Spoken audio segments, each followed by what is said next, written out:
It was the worst of days. It was the best of days. I'll tell you, I think Dickens got it correct, except he got the order wrong. Yesterday was such a bad day, one of the worst I've ever had on the bike, and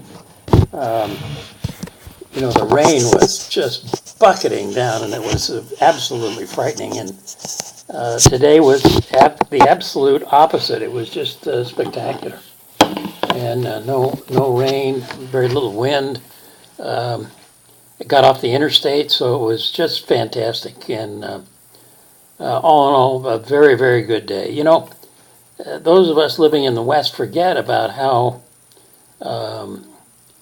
unspoiled, rural, and in many cases pristine New York is. It's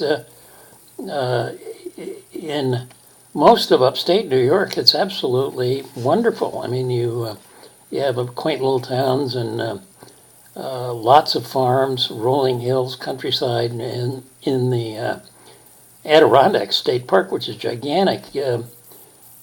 You're in this wilderness experience for mile after mile after mile after mile, right? On these twisty, curvy, two-lane roads that wend their way through the forest and the mountains. I mean, it's just spectacular. And when you live in the West, you just never think about that kind of experience on the East Coast. But again, I was just reminded about how spectacular the forests are in the East. And of course, they're so much different than ours in the West because they're primarily deciduous.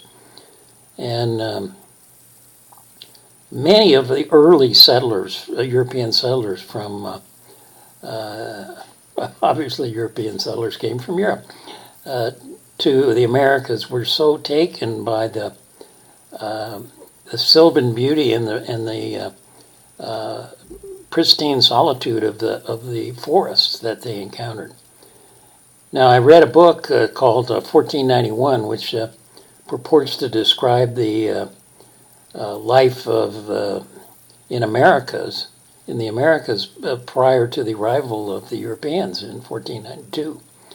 And the author's contention is that the reason that the early settlers from Europe found the forest in such wonderful condition and so dramatic was because the Indians had used fire for centuries to clear out the forest and to keep it healthy and to burn out the undergrowth and the brambles from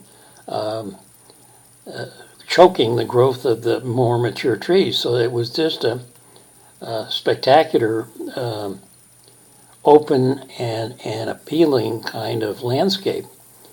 So the Europeans had that factor, the husbandry of the Indians, and the fact that, according to this author, upwards of 95% of all the Aboriginal people in America prior to Columbus were killed either by smallpox or measles or other forms of European diseases, which were fairly common among the explorers, particularly the Spanish explorers, and for which the Indians had absolutely no immunity. And these epidemics raced through entire populations, just wiping out, in some cases, nearly 95% of the people.